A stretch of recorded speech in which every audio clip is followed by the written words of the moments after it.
Hey hey, bonjour tout le monde.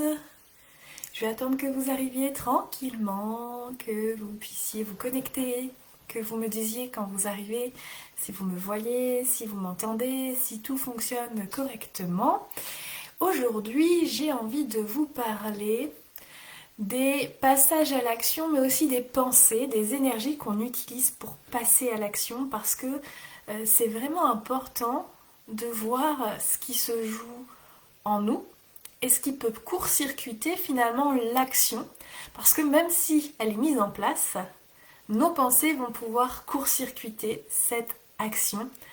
Et on va parler en plus et surtout du contexte des êtres spirituels, ou en tout cas qui ont conscience de leur spiritualité et qui clairement vont avoir une incidence sur cette mise à l'action qui finalement ne sert pas à grand chose compte tenu des pensées qu'elles engendrent. Coucou Claire, comment vas-tu ma belle? Je suis trop contente de vous retrouver parce que ce sujet-là, j'avais envie de vous le transmettre. J'avais envie de vous le transmettre quand? Samedi peut-être, suite à une discussion avec une amie. Alors en ce moment elle m'inspire beaucoup parce qu'elle m'a déjà offert un sujet que j'ai envie de vous partager demain, qui sera sur le fait de réceptionner. Dans le terme d'abondance, hein, il y a le don, il y a la réception, donc on va pouvoir parler de ça. Coucou Mélanie, merci pour ton retour. Comment vas-tu ma belle Mélanie? Coucou Marina. Alors, aujourd'hui, le sujet en tout cas qui va nous intéresser, en tout cas m'intéresser, c'est les circonstances qui fait qu'on passe à l'action et les pensées qu'on peut avoir quand on a envie de mettre en place une action. Et je recommence. Je vais vous offrir un exemple concret qui est l'exemple donc de cette amie. Donc cette amie, elle lance un programme en ce moment et puis elle a fait sa première vente. Et quand elle a fait cette première vente, elle était vraiment dans la joie, l'excitation. Elle se dit ah c'est trop bien et tout, j'ai trop envie de le partager. Et puis tout de suite après ce partage, qu'est-ce qui lui est venu comme pensée? C'est mon ego.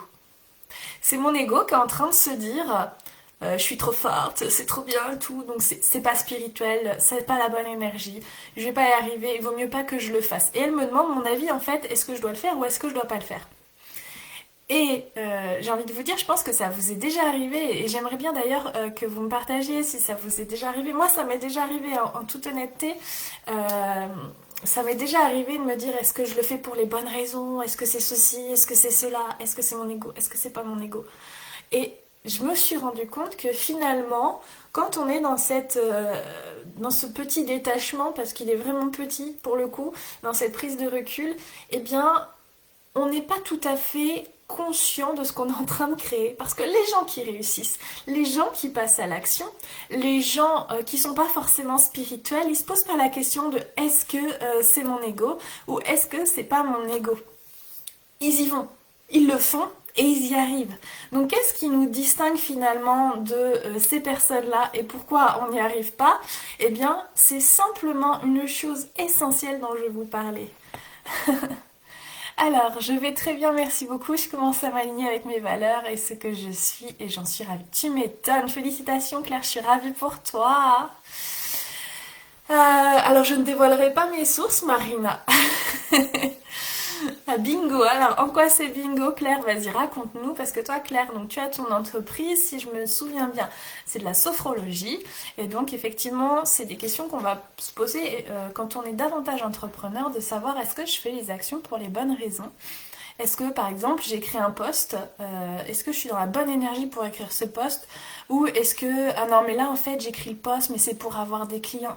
Mais bien sûr que tu veux des clients, mais bien sûr, seulement la véritable énergie qui doit te donner envie d'écrire, c'est pas ça, c'est juste ça la différence. Et effectivement, ce post il pourra engendrer des clients. Par contre, tu le fais pas dans le souci de vendre. Ta première intention, c'est parce que à la base, tu as envie de partager un truc essentiel. Je veux dire, quand je vous fais ces directs-là, peut-être que ça va me créer des clients.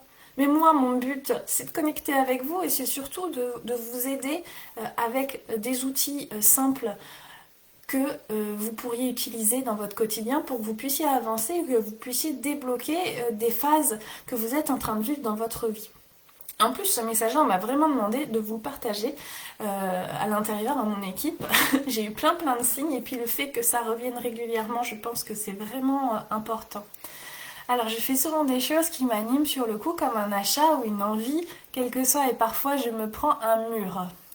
Alors, la question c'est pourquoi tu t'es pris un mur? Est-ce que après cet achat, par exemple, cet achat coup de cœur, est-ce que tu te dis ah, j'aurais pas dû? Non, non, mais en fait, non, mais c'était vraiment un coup de tête, j'en ai pas besoin, etc. Est-ce que tu fais ça, Marina? Claire, oui, mais j'ai arrêté mon auto-entreprise parce que ça ne marchait pas. Du coup, je me suis demandé si c'était fait pour moi ou en tout cas pas pour le moment. Alors ça t'appartient, Claire, hein, mais en tout cas, quand tu étais auto-entrepreneur, tu voyais bien qu'il y avait des énergies avec lesquelles ça facilitait les choses et avec lesquelles c'était un peu plus compliqué. Après, je comprends, hein, il y a pas de souci. Donc pour en revenir à cette amie, je lui ai dit, mais quelle était ta première intention quand tu as voulu partager ça? Elle me dit, bah c'était la joie, j'étais tellement contente que j'avais envie de le partager. Et je veux dire, moi, quand il m'arrive un truc génial, un truc ouf, j'ai trop envie de le partager. C'est pas pour être fière, c'est juste parce que j'ai envie de partager, parce que la joie, on a envie de la partager avec ses proches.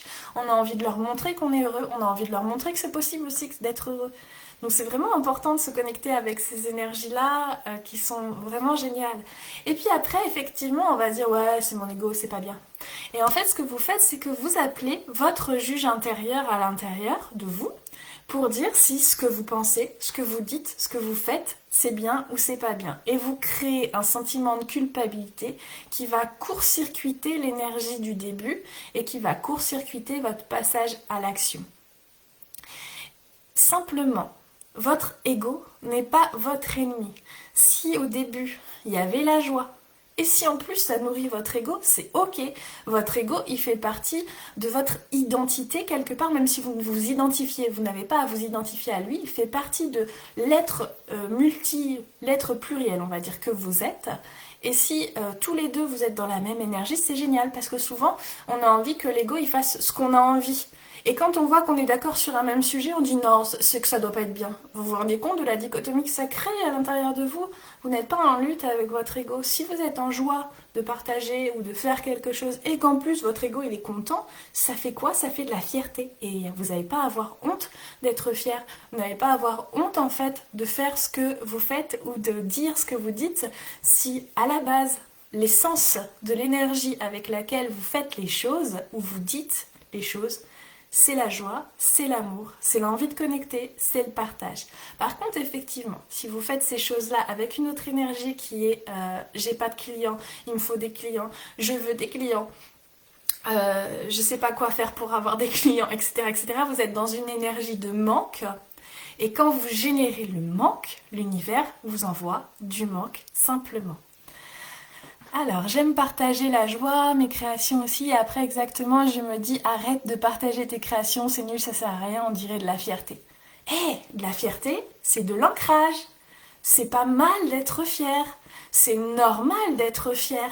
Enfin, ça fait partie de quelque part de l'estime de soi qu'on a à l'intérieur de nous. Aujourd'hui, en fait, la culture, on va dire plutôt religieuse, nous a appris qu'on n'a pas à être fier de nous, dans le sens où, justement, c'est égotique, ça se fait pas, on doit se fondre dans la masse.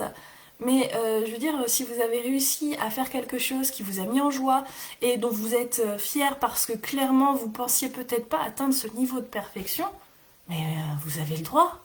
Vous avez le droit. Et moi, en tout cas, je vous donne le droit. Si personne vous le donne, moi, je vous donne ce droit parce que c'est important que vous compreniez que c'est pas mal d'être fier. C'est pas mal d'avoir un ego qui est content que vous fassiez certaines actions. Parce que si l'essence, si le carburant en fait avec lequel vous faites les choses, c'est la joie, l'amour, c'est ok. Si c'est le manque, la peur, là c'est moins ok. Encore que ça fait partie de qui vous êtes et accepter tout ce que vous êtes, ça permet de moins court-circuiter les choses. Le véritable problème dans tout ça, c'est le juge intérieur qui vous juge et qui vous condamne et qui dit c'est pas bien, donc tu vas avoir le retour de bâton. Et clairement, cette pensée, elle crée votre réalité. Alors Marina, pour les jus, par exemple, j'ai possibilité d'agrandir ma clientèle, j'ai un mari qui est motivé pour démarcher thalassothérapie, club de sport, etc. Et j'ai peur que ça prenne trop d'ampleur, que je perde ma liberté, puisque la liberté est une valeur importante. Alors ça, c'est un peu différent, Marina, et moi, mon conseil, c'est juste d'aller définir à quel moment, justement, ça entrave ta liberté sur tes temps de vie, et c'est à toi de fixer après tes limites aux autres intervenants. Coucou Elodie! Eh ben non, la fierté c'est pas égotique, la fierté c'est un ancrage. Ressentez-la là tout de suite, prenez un instant, on va respirer. Et maintenant ressentez la fierté dans votre corps, sentez-vous fier. Pensez à un événement qui vous a rendu particulièrement fier, alors si c'est des mamans, ça peut être vos enfants ils peuvent vous rendre fiers, c'est normal, c'est naturel. Sentez cette fierté. Sentez, fermez les yeux si vous le souhaitez, sentez cette fierté dans votre corps et laissez votre corps naturellement agir avec cette énergie de fierté. Prenez le temps. Et sentez à l'intérieur de vous comment ça fait. Moi, ça vient me chercher vraiment au niveau du chakra racine. Ça me met droite. Les épaules, elles sont plus droites. Vous voyez, il y a vraiment quelque chose dans la fierté. C'est pas je bombe le torse, parce que ça, c'est de l'excès. C'est je suis droite, je suis alignée. Quand je suis dans ma fierté, je suis alignée. C'est pas de l'ego. Pas du tout. Je me perds dans l'ego, pas l'ego, ce qui est spirituel et compagnie. La véritable chose à comprendre, en fait, Marina, ce qui est égo, ce qui est pas égo, c'est juste qu'est-ce qui motive tes décisions, qu'est-ce qui motive tes pensées, et si c'est une énergie de peur, si c'est une énergie de manque, si c'est une énergie de colère, même de tristesse, enfin ça dépend encore que. Mais en tout cas, si c'est le manque et la peur, probablement que c'est pas la bonne énergie qu'il faut utiliser. En revanche, si c'est la joie et l'amour, dans ce cadre-là et dans ce cas-là, c'est ok. Que ce soit de l'ego, pas de l'ego, du spirituel, pas du spirituel. Voilà. Je suis fière que des personnes aiment mes jus. Mais t'as trop raison, Marina. Et c'est normal, je veux dire, t'as fait tes jus avec amour et t'as le retour, c'est trop bien. C'est trop bien que tes jus y plaisent. Bon, maintenant, il va falloir que tu te déplaces à Rochefort que je puisse y goûter, hein, clairement. En plus, on t'a donné rendez-vous avec d'autres filles, donc il va falloir que tu fasses quelque chose. Donc voilà, c'est vraiment ce message-là que j'avais envie de vous apporter aujourd'hui parce que le problème, c'est que plus on avance dans la spiritualité et plus on va avoir un juge intérieur qui va être fort à savoir est-ce que c'est bien, est-ce que c'est pas bien. Parce que on va avoir de nouveaux critères pour pouvoir déterminer qu'est-ce qui est normal, qu'est-ce qui n'est pas normal, qu'est-ce qui est aligné, qu'est-ce qui n'est pas aligné, est-ce que c'est bien, est-ce que c'est pas bien, est-ce que je devrais être comme ci, est-ce que je devrais être comme ça. Mais ce que vous avez oublié, c'est qu'à chaque instant de votre vie, vous êtes toujours parfait parce que vous êtes un être humain, une âme incarnée dans un être humain qui est venu vivre des expériences, non pas pour se parfaire, mais pour se rapprocher de la source. Sauf que si je juge mes expériences, en quoi ça me fait avancer? Si je les juge en me condamnant, j'entends. Alors que si je comprends et je conscientise à l'intérieur le pourquoi de mes expériences, elles ont fonctionné ou moins bien fonctionné. Et c'est pas avec la tête que je réfléchis, mais vraiment ça vient du subconscient et qu'il y a vraiment une prise de conscience. Alors effectivement, là vous aurez avancé dans votre spiritualité. Mais c'est pas en lisant plein de livres, en écoutant plein de personnes spirituelles, etc., en écoutant leurs consignes et puis en faisant autre chose, tout simplement. Par exemple, la nourriture, je veux dire, la nourriture, vous allez... alors, est-ce qu'on doit manger vegan, pas vegan, animaux, pas animaux? Enfin, je veux dire, si on pousse le process jusqu'au bout du truc, et qu'en plus on fait parce qu'on nous dit de le faire, hein, j'entends. Je veux dire, même les végétaux sont des êtres vivants. Donc, est-ce que je devrais manger des végétaux aussi? La question, elle peut aussi se poser. L'essentiel, c'est de s'écouter et de voir ce qui nous met en joie, ce qui nous met en amour. Et si là, ce qui me met en amour ou en joie, c'est de manger un beefsteak, alors que d'habitude, je mange pas de beefsteak et c'est pas bien, nanana. Oui, mais là, ça me met en joie. Et ben, je profite de cette joie de manger ce beefsteak. Je profite de ce moment rien que pour moi, de ce plaisir gustatif que je suis en train de vivre, de cette expérience. Peut-être qu'un jour, cette expérience, elle me dégoûtera. Dans le sens où je n'aime plus la viande rouge et c'est vraiment ancré et je le fais parce que je n'aime plus et pas parce qu'on me dit de pas le faire.